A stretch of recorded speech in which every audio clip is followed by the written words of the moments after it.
বিসমিল্লাহির রহমানির রহিম। আসসালামু আলাইকুম। আমি মোহাম্মদ তাজুল ইসলাম। সবাইকে শুভেচ্ছা জানাচ্ছি। আশা করি আপনারা সবাই ভালো আছেন। আজকে আমরা বিএড শ্রেণীর আইসিটি ইন এডুকেশন এবং বিএড অনার্স শ্রেণীর আইসিটি এডুকেশন পেপার 1 এর ইউনিট 2 নিয়ে আলোচনা করব। আজকের আলোচনার বিষয় কি হতে পারে একটু ছবিগুলো দেখে চিন্তা করেন। ঠিক বলেছেন, আজকের আলোচনার বিষয় বাংলাদেশের শিক্ষায় তথ্য ও যোগাযোগ প্রযুক্তির ব্যবহার। আশা করি আলোচনার শুরু থেকে শেষ পর্যন্ত আপনারা থাকবেন এবং যে সমস্ত কাজ করতে বলা হয় সেই কাজগুলো আপনারা যথাযথভাবে করবেন এবং সর্বশেষে একটা অ্যাসাইনমেন্ট দেওয়া হবে। সেই অ্যাসাইনমেন্টটা যথাযথভাবে নিজেদের কাছে সংরক্ষণ করে রাখবেন। তো আজকের আলোচনা শুরু করার আগেই আমি আজকের আলোচনা শেষে আপনাদের কি পাঠের উদ্দেশ্য অর্জিত হবে সেই বিষয়গুলো আমি বলছি।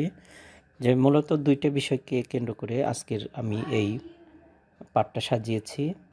একটা হচ্ছে বাংলাদেশের শিক্ষাক্ষেত্রে আইসিটি কোন কোন ক্ষেত্রে ব্যবহৃত হচ্ছে তা বর্ণনা করতে পারবেন এবং শিক্ষাক্ষেত্রে আইসিটি ব্যবহারের প্রয়োজনীয়তা ব্যাখ্যা করতে পারবেন। ঠিক আছে, এখন আমরা আলোচনা শুরু করব। শুরু করার আগে গত ক্লাসে যেটা আমার ইউটিউব চ্যানেলে আপলোড করা আছে আপনারা নিশ্চয়ই দেখেছেন, সেখানে আমরা আইসিটি এর ব্যবহারিক দিকসমূহকে 3টা ক্ষেত্রে ভাগ করেছিলাম। কেউ কি বলতে পারবেন যে ক্ষেত্র 3টা কি ছিল? ঠিক আছে, এবার আপনারা মিলিয়ে নিন। বলেছিলাম যে আইসিটি জানা ও আয়ত্ত করা। আইসিটি কি এবং কিভাবে এটা ইউজ করতে হয়, কোন কোন ম্যাটেরিয়ালসের মাধ্যমে, কোন কোন ইনস্ট্রুমেন্টের মাধ্যমে আমরা এটাকে ইউজ করতে পারবো সেই বিষয়গুলো জানা এবং কিভাবে ইউজ করতে হবে সেই সম্পর্কে প্রশিক্ষণ নিয়ে বা সেলফ লার্নিংয়ের মাধ্যমে আমরা শিখব। এটা একটা কথা ছিল। আর একটা কথা ছিল যে আইসিটি ব্যবহার করে শেখা, যে শিক্ষা হবে উন্মুক্ত, যখন যেখানে খুশি সেখানে আমরা আইসিটি উপকরণ ব্যবহার করে শিখব, এরকম একটা কথা বলেছিলাম। এবং আরেকটা বলেছিলাম যে আইসিটি নির্ভর শিক্ষা ব্যবস্থা গড়ে তোলা, অর্থাৎ শিক্ষা ব্যবস্থার সর্বস্তরে আইসিটি ছোঁয়া থাকবে, এটা আমরা বলেছিলাম। যে আশা করি আপনারা আগের ক্লাসের ভিডিওটা আপনারা দেখেছেন এবং সেখান থেকে এই বিষয়গুলোতে জ্ঞান লাভ করেছেন। তো আজকে আমরা আমাদের শিখন ফলে চলে যাব।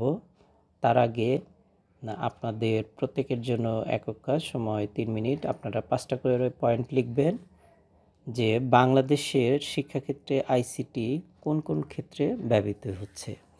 আপনারা ইতিমধ্যে শিক্ষার অনেকগুলো স্তর অতিক্রম করে এসছেন। আপনারা এই কাজগুলো করে থাকেন বা আপনারা এগুলোর সাথে পরিচিত হয়েছেন। সময় শেষ। এবার আমি আলোচনায় চলে যাচ্ছি। আপনারা এই আলোচনায় আপনারা যে সমস্ত বিষয় লিখেছেন সেগুলো একটু পরবর্তীতে মিলিয়ে দেখবেন। আমি বলতে চাচ্ছি যে শিক্ষার প্রত্যেকটা স্তরে একদম শিক্ষা জীবন শুরু করার থেকে একজন শিক্ষার্থীর সামগ্রিক কর্মকাণ্ডে এখন বাংলাদেশে আইসিটির ব্যবহার হচ্ছে। যেমন আমি দেখাই যে ভর্তি ব্যবস্থাপনা। এইখানে আমি উদাহরণ হিসাবে এখানে কিছু ওয়েবসাইট দেখেছি। যেমন আপনারা বিএড শ্রেণীতে ভর্তি হয়েছেন, এই ভর্তি হওয়ার জন্য ন্যাশনাল ইউনিভার্সিটির পক্ষ থেকে একটা সার্কুলার জারি করা হয়েছিল। সেই সার্কুলারের আলোকে আপনারা অনলাইনে আবেদন করেছেন। আবেদন ফর্মটা পরবর্তীতে আমাদের প্রতিষ্ঠানে এনে জমা দিয়েছেন। আমরা সেটা যাচাই বাছাই করে আপনাদের আবেদন আপনারা যে আবেদনের যোগ্য, ভর্তি হওয়ার যোগ্য, সেই বিষয়টি কনফার্ম করে দিয়েছি। তারপরে আপনারা আবারও ন্যাশনাল ইউনিভার্সিটির ওয়েবসাইটে আবারও আবেদন করেছেন ফাইনাল ভর্তি হওয়ার জন্য। তো দেখেন সবগুলো কাজ কিন্তু অনলাইনে হয়েছে, ডেটাবেজে হয়েছে। এটা যে কেবলমাত্র ন্যাশনাল ইউনিভার্সিটির ক্ষেত্রে হয়েছে সেটা না। যেমন প্রাইমারি স্তরেও এই কাজগুলো হয়, প্রাইমারি সেকেন্ডারি স্তরেও বিভিন্ন স্কুলে হচ্ছে। আমি উদাহরণ হিসাবে বলতে পারি যে ডিসেম্বর মাসে সরকারি স্কুলগুলোতে যে ভর্তি পরীক্ষা হয়, জেলা স্কুল বলেন বা বিভিন্ন সরকারি হাই স্কুল, সেখানে প্রাইমারি সেকশন আছে। ওইখানে কিন্তু সরকারের নির্দেশনায় একটা টেলিটক সার্ভারের মাধ্যমে শিক্ষার্থীরা আবেদন করে। আবেদনের সম্পূর্ণ কাজ, আবেদন ফি জমা নেওয়া থেকে শুরু করে আবেদন করা পর্যন্ত সব কিছু, এবং আবেদন ফর্ম বিতরণ, অ্যাডমিট কার্ড পাওয়া, সব কাজগুলোই কিন্তু ওই টেলিটক সার্ভারের মাধ্যমে হয়, মানে আইসিটি প্রযুক্তির মাধ্যমে হয়। এটা কেবলমাত্র ন্যাশনাল ইউনিভার্সিটি বা ঢাকা ইউনিভার্সিটি নয়, যে কোনো পাবলিক বিশ্ববিদ্যালয়ে এই আবেদনগুলো কিন্তু এইভাবে হয়, প্রাইভেট বিশ্ববিদ্যালয়েও করা যায়। তো আমরা ভর্তি ব্যবস্থাপনায় আইসিটি আমরা ব্যবহার করে থাকি। আপনারা কি সবাই একমত? আশা করি একমত হয়েছেন। এবার শিক্ষার্থীদের হাজিরা। যে অনেক সময় আমরা দেখতে পাই যে শিক্ষার্থীরা ক্লাস ফাঁকি দেওয়ার একটা টেন্ডেন্সি, এই টেন্ডেন্সিটাকে রোধ করার জন্য এবং এটাকে নিরপেক্ষ করার জন্য কোনো প্রকার বায়াসনেস ছাড়াই যাতে শিক্ষার্থীদের হাজিরা যথাযথভাবে রেকর্ড করা যায়, তার জন্য সর্বোত্তম ব্যবস্থা হচ্ছে বায়োমেট্রিক পদ্ধতিতে হাজিরা গ্রহণ। এখন প্রাইমারি স্কুল থেকে শুরু করে অনেক প্রতিষ্ঠানেই এই হাজিরাগুলো নেওয়া হচ্ছে বায়োমেট্রিক পদ্ধতিতে, এবং অচিরেই সমগ্র বাংলাদেশে প্রত্যেকটা শিক্ষা প্রতিষ্ঠানে এই বায়োমেট্রিক পদ্ধতিতে হাজিরা গ্রহণ করা হবে। তো আমি ছবিতে কেবলমাত্র একটা সরকারি প্রাথমিক বিদ্যালয়ের চিত্র দেখিয়েছি, কিন্তু বাংলাদেশের অনেক বিদ্যালয়ে, অধিকাংশ বিদ্যালয়ে এখন বায়োমেট্রিক হাজিরা পদ্ধতি চালু হয়েছে। তাহলে আমরা ভর্তি হলাম অনলাইনের মাধ্যমে, আমরা ক্লাস শুরু করলাম, প্রতিদিনের কার্যক্রম শুরু করি বায়োমেট্রিক পদ্ধতিতে হাজিরার মাধ্যমে। এবার দেখা যায় যে শিক্ষার্থীদের পাঠ্যপুস্তক, শিক্ষার্থীরা লেখাপড়া করবে, আপনারা একটু ভাবেন যে এই পাঠ্যপুস্তকগুলো কি কেবলমাত্র প্রিন্টেড? ঠিক বলেছেন, কেবলমাত্র প্রিন্টেড নয়, যে অনলাইনে আমরা এর জন্য সফট কপি পাই, প্রচুর ম্যাটেরিয়ালস আছে।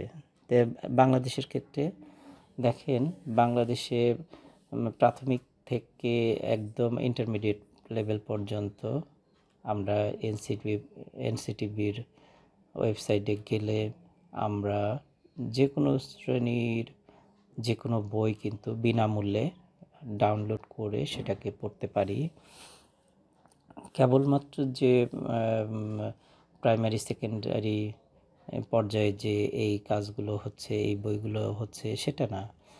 আমরা বিভিন্ন বিশ্ববিদ্যালয়ের বইও পাই, যেমন এখানে বাংলাদেশ ওপেন ইউনিভার্সিটির ই বুক সিস্টেমে আপনারা এসএসসি, এইচএসসি, বিএড, এমবিএ সহ বিভিন্ন তাদের যত প্রোগ্রাম আছে সব কিছুর বই কিন্তু আমরা ই বুকের মাধ্যমে আমরা পেয়ে যাব। শুধু তাই না, আমরা যে কোনো বইয়ের রেফারেন্স, যদি কোনো ডেটা বা ডকুমেন্টের শিক্ষার্থীর প্রয়োজন হয়, সেগুলো আমরা অনলাইন থেকে কালেকশন করতে পারবো। এইবার শিক্ষার্থীদের শিখন শেখানো কার্যক্রম, আপনারা একটু মনে করেন যে করোনার শুরু হওয়ার আগে যখন ফেস টু ফেস ক্লাসরুমে আমরা ছিলাম, তখন শিখন শেখানো কার্যক্রমে কি আইসিটির কোনো ছোঁয়া পেয়েছেন কিনা? ঠিক বলেছেন, আপনারা পেয়েছেন। তো আমরা একটু দেখব যে মাল্টিমিডিয়া ক্লাসরুম, এটা এখন প্রায় সারা বাংলাদেশের প্রত্যেকটা প্রাথমিক এবং মাধ্যমিক বিদ্যালয়ে সরকারের আইসিটি ফেজ 1 এবং ফেজ 2 প্রজেক্টের মাধ্যমে এবং প্রাইমারি এডুকেশনেও বিভিন্ন প্রজেক্টের মাধ্যমে কিন্তু laptop, multimedia projector, sound system, screen, modem ইত্যাদি ইত্যাদি দেওয়া হয়েছে শিক্ষার্থীদের। এই স্কুলকে দেওয়ার উদ্দেশ্য কি?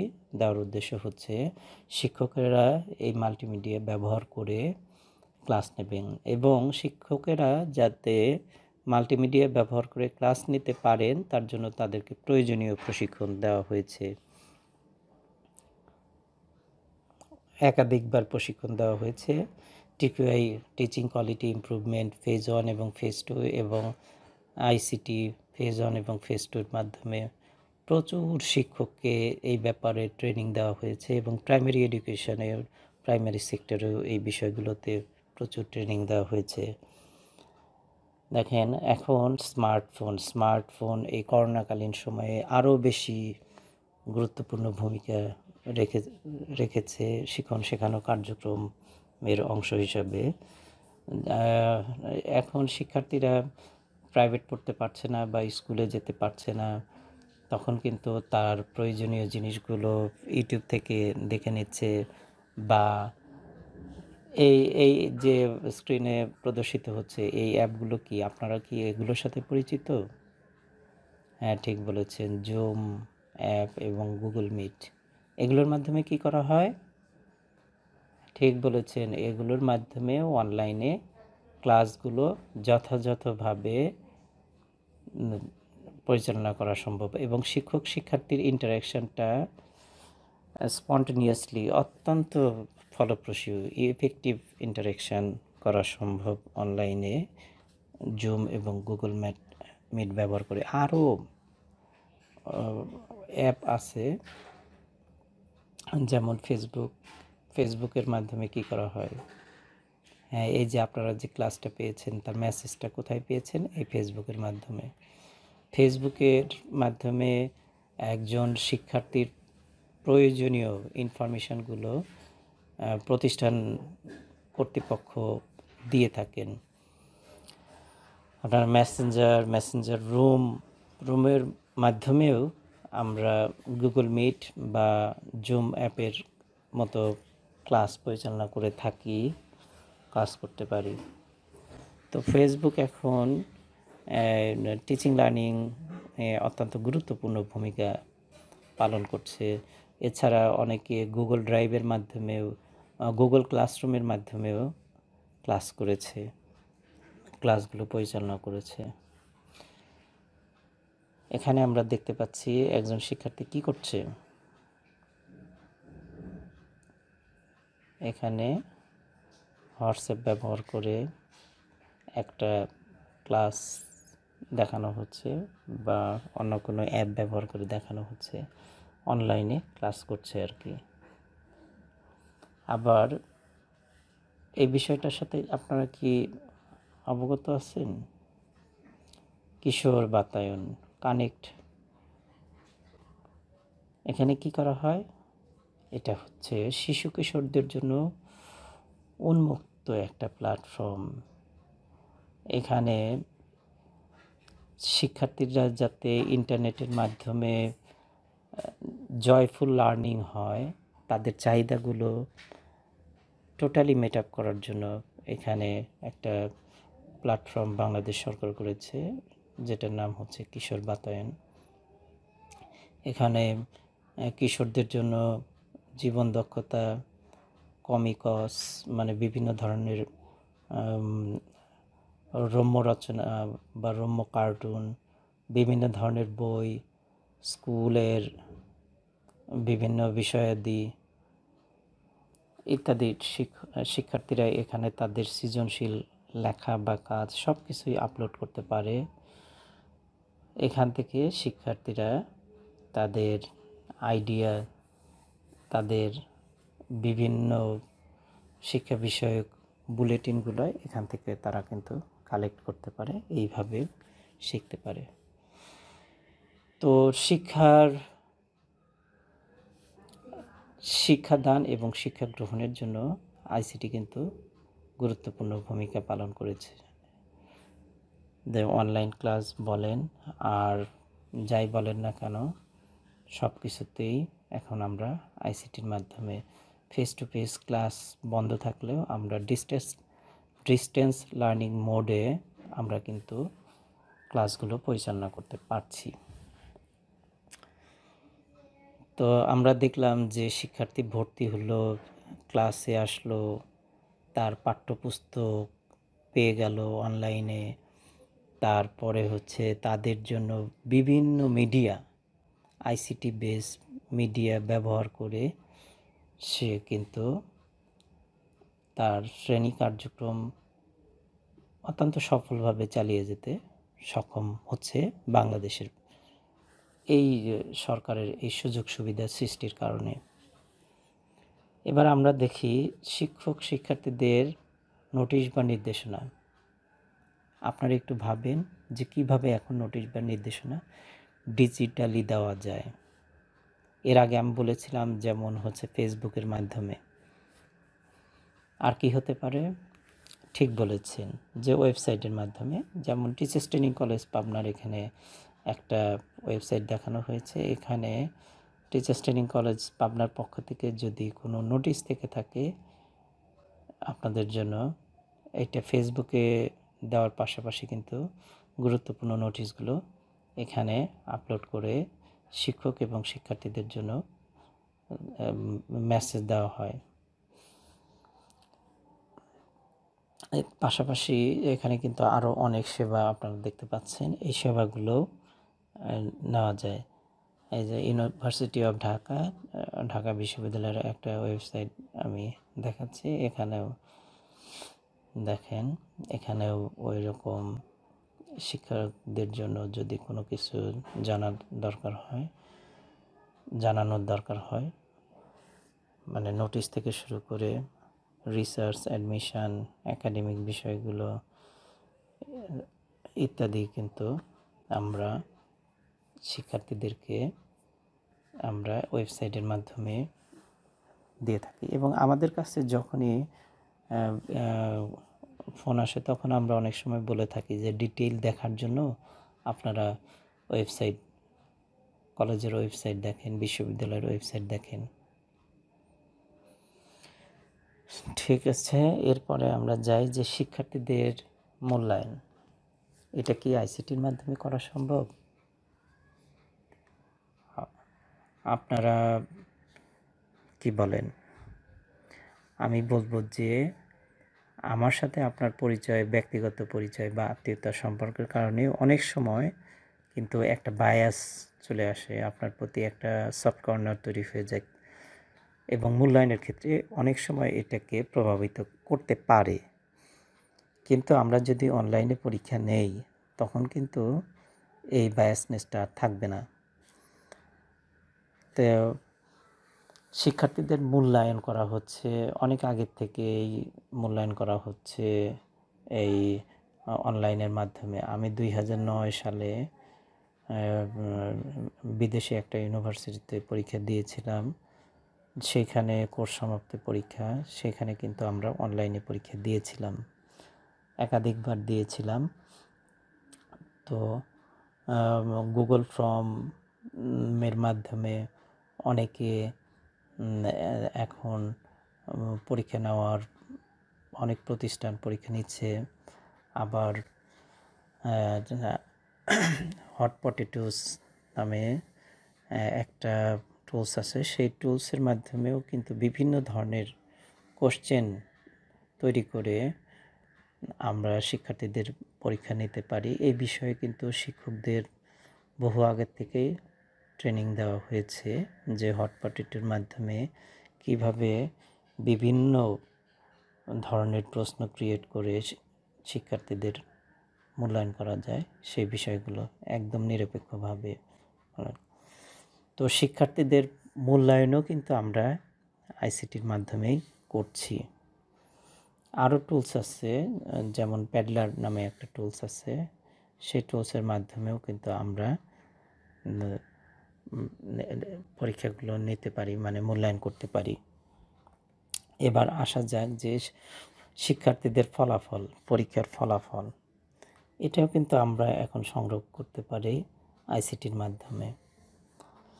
যে পিএসসি, জিএসসি, এসএসসি বা বিশ্ববিদ্যালয়ের পরীক্ষা, ভর্তি রেজাল্ট সব কিছুই কিন্তু আমরা এখন আইসিটির মাধ্যমে করতে পারি। তো কি দেখা গেল যে শিক্ষার্থী ভর্তি হওয়ার থেকে শুরু করে তার স্কুলে আসা, তার বইপত্র, বিভিন্ন অ্যাপ ব্যবহার করে অনলাইনে যে কোনো জায়গায় থেকে ক্লাস, শিক্ষণ শেখানো কার্যক্রমে অংশগ্রহণ করা, তার মূল্যায়ন, তার জন্য যে সমস্ত গুরুত্বপূর্ণ নোটিশ আছে সেগুলো প্রোভাইড করা, এমনকি তার ফলাফল আমরা আইসিটির মাধ্যমে করে থাকি। এটা তো গেল কেবলমাত্র শিক্ষার্থীদের জন্য। তো শিক্ষকদের জন্য এবার আমরা একটু শিক্ষকদের জন্য দেখি। শিক্ষকদের শেখার প্ল্যাটফর্ম, আপনারা কি অনুমান করতে পারেন যে বাংলাদেশে শিক্ষকদের শেখার জন্য কি প্ল্যাটফর্ম আছে? ইউটিউব আছে, ইউটিউব, ফেসবুক, এগুলো তো আছে। এগুলো ছাড়াও পৃথিবীর সবচেয়ে বাংলা ভাষায় বড় সর্ববৃহৎ প্ল্যাটফর্ম কিন্তু আমাদের আছে মুক্তপাঠ,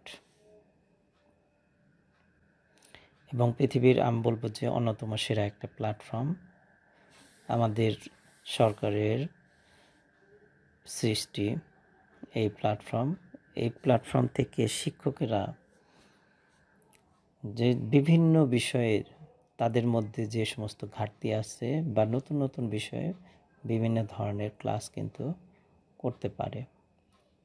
তথ্য প্রযুক্তি, শিক্ষা, কৃষি, দক্ষতা উন্নয়ন, স্বাস্থ্য বিষয়ক, ফ্রিল্যান্সিং, আত্মকর্মসংস্থান, গণিত, ব্যক্তিগত উন্নয়ন, প্রশিক্ষণ, সাংবাদিকতা, বৈদেশিক কর্মসংস্থান, হাউসকিপিং, ইত্যাদি ইত্যাদি ইত্যাদি ইত্যাদি বিভিন্ন বিষয়ের কোর্স বিনামূল্যে এখানে করা যায়। এই যে করোনা ভাইরাসের জন্য ডাক্তার সাহেবদের যে ট্রেনিংটা হলো, এখানেই কিন্তু অনলাইনে ট্রেনিং হয়েছে। স্বাস্থ্য ট্যাবের মাধ্যমে আমরা ক্লিক করলে ওই ট্রেনিংটা পেয়ে যাব। তো আমি বলতে চাচ্ছি যে টিচারদের সামগ্রিক ডেভেলপমেন্টের জন্য যা যা দরকার তার অনেক কিছুই কিন্তু এই মুক্তপাঠ কোর্সটিতে আছে। এরপরে আমরা দেখব যে আর একটা প্ল্যাটফর্ম আছে বাংলাদেশে, শিক্ষক বাতায়ন। এর সদস্য সংখ্যা প্রায় 5 লক্ষ এবং 2021 সালের মধ্যে 9 লক্ষ শিক্ষক এই শিক্ষক বাতায়নে অন্তর্ভুক্ত হবেন। এখানে প্রাইমারি স্কুল, সেকেন্ডারি স্কুল, মাদ্রাসা, কারিগরি টিচার, কলেজ টিচার সহ কিছু কিছু ক্ষেত্রে ইউনিভার্সিটি টিচাররাও যুক্ত আছেন, এবং ভবিষ্যতে যার পরিচয় টিচার হবে তিনিই এই শিক্ষক বাতায়নে যুক্ত হবেন। সেই লক্ষ্যে সরকার কাজ করে যাচ্ছেন। এখানেও টিচাররা তাদের পাঠ্য বইয়ের কারিকুলাম অনুসারে যে সমস্ত পাঠ্যপুস্তক রচিত হয়েছে তার আলোকে বিভিন্ন পাঠ নিয়ে কন্টেন্ট তৈরি করা হয়েছে। সেই কন্টেন্টগুলো কিন্তু দেখে নিজেরাও শিখতে পারে এবং প্রয়োজনে ওই কন্টেন্ট নামিয়ে উনি ইউজ করতেও পারেন। এবং তাদের এখানে ইনোভেটিভ আইডিয়া, নেতৃত্ব ইত্যাদি ইত্যাদি বিষয়গুলোও কিন্তু এখানে আলোচনা করা হয়েছে আর কি। তো এমনকি তারা এখানে ব্লগও করতে পারেন, যেমন আমরা ফেসবুকে ব্লগিং করি, এখানেও শিক্ষকরা ব্লগিং করতে পারেন। তো এটাও শিক্ষকদের শেখার একটা অন্যতম সেরা এবং বৃহৎ প্ল্যাটফর্ম। যে শিক্ষকরা আরও যদি শিখতে চান তাহলে কিন্তু তারা বিভিন্ন ধরনের ওয়েবসাইট, যেমন এখানে আমি যুব প্রশিক্ষণ ও কোর্স ম্যানেজমেন্ট সিস্টেম উদাহরণস্বরূপ নিয়ে এসেছি। বাংলাদেশে কিন্তু এগুলো সম্ভব হয়েছে। এখন শিক্ষার ব্যবস্থার মনিটরিং, এটা কি আইসিটির মাধ্যমে করা সম্ভব? অবশ্যই সম্ভব। তার আগে আমি বলি যে আইসিটির উপরে টিচারদের অনেক ট্রেনিং দেওয়া হয়েছে। 2007 সাল বা 8 সাল থেকে শুরু হয়েছিল টিচিং কোয়ালিটি ইমপ্রুভমেন্ট ফেজ 1 এবং ফেজ 2, এবং এর পরবর্তীতে আইসিটি ফেজ 1 এবং ফেজ 2 শেষ হয়, এবং এটা চলমান এখনও আছে, করোনার জন্য সাময়িক স্থগিত আছে। এছাড়াও ইউনিয়ন লেভেলে বিভিন্ন প্রজেক্টের মাধ্যমে টিচারদেরকে ট্রেনিং দেওয়া হয়েছিল, এবং টিচারদেরকে ট্রেনিং দিয়ে বলা হয়েছিল।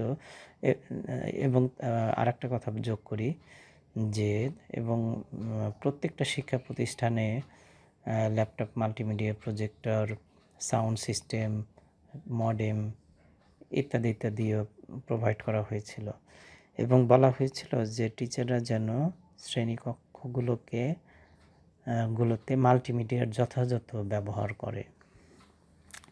তো শিক্ষকরা শ্রেণীকক্ষে মাল্টিমিডিয়া যথাযথভাবে ব্যবহার করছে কি না তার জন্য প্রথম দিকে তাদেরকে নির্দেশনা দেওয়া হয় যে আপনারা মাল্টিমিডিয়ার মাধ্যমে ক্লাস নেন। পরবর্তীতে যে কাজটা হলো যে MMC, multimedia classroom monitoring system নামে একটা সার্ভার ডেভেলপ করা হয়, এবং সার্ভারে ক্লাস নিয়ে সংশ্লিষ্ট টিচার ক্লাস নিয়ে এইখানে হচ্ছে এমএমসিতে আপলোড করতে হয়, যার ফলশ্রুতিতে যে কোন ক্লাস্টারে কতগুলো ক্লাস হয়েছে, কোন শিক্ষা প্রতিষ্ঠান সপ্তাহে কতগুলো ক্লাস নিয়েছে, বা একদিনে কতগুলো ক্লাস নিয়েছে, বা মাসে কতগুলো ক্লাস নিয়েছে, এইভাবে কিন্তু এই এমএমসি ওয়েবসাইটের মাধ্যমে কর্তা ব্যক্তি টিচারদেরকে বা শিক্ষা প্রতিষ্ঠানকে নজরদারিতে রাখতে পারে এবং মূল্যায়ন করতে পারে, এবং ভবিষ্যতে এই ওয়েবসাইটটা মাধ্যমে শিক্ষা প্রতিষ্ঠানের সাথে এবং শিক্ষা প্রতিষ্ঠানগুলোর অধিদপ্তর বা আঞ্চলিক অফিস সবগুলোর সাথে যোগাযোগের মাধ্যম হবে কিন্তু এই মাল্টিমিডিয়া ক্লাসরুম মনিটরিং সিস্টেম, এই প্ল্যাটফর্মটা। তো আইসিটির মাধ্যমে আমরা দেখতে পেলাম যে টিচারদেরকেও মনিটরিং করা হচ্ছে, একটা স্কুলকেও মনিটরিং করা হচ্ছে সেটা। তো এতক্ষণ আমরা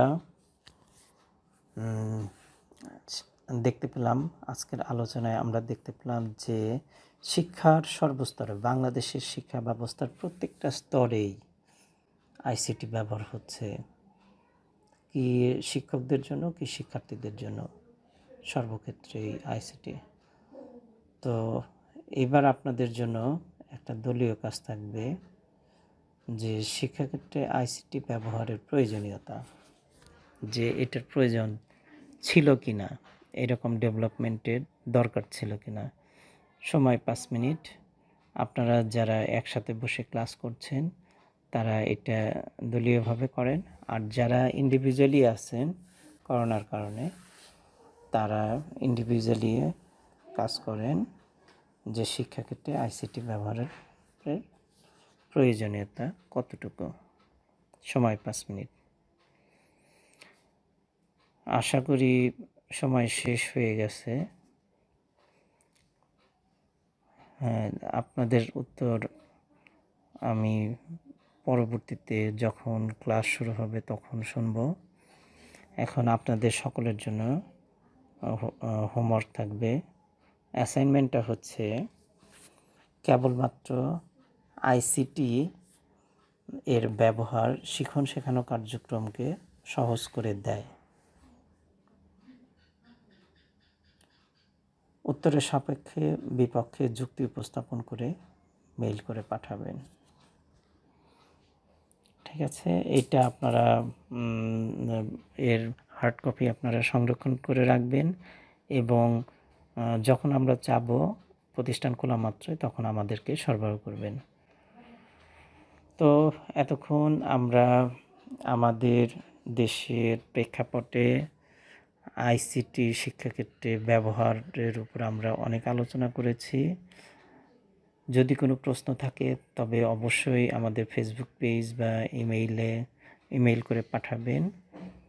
তো এতক্ষণ সবাইকে অংশগ্রহণের জন্য ধন্যবাদ জানিয়ে শেষ করছি।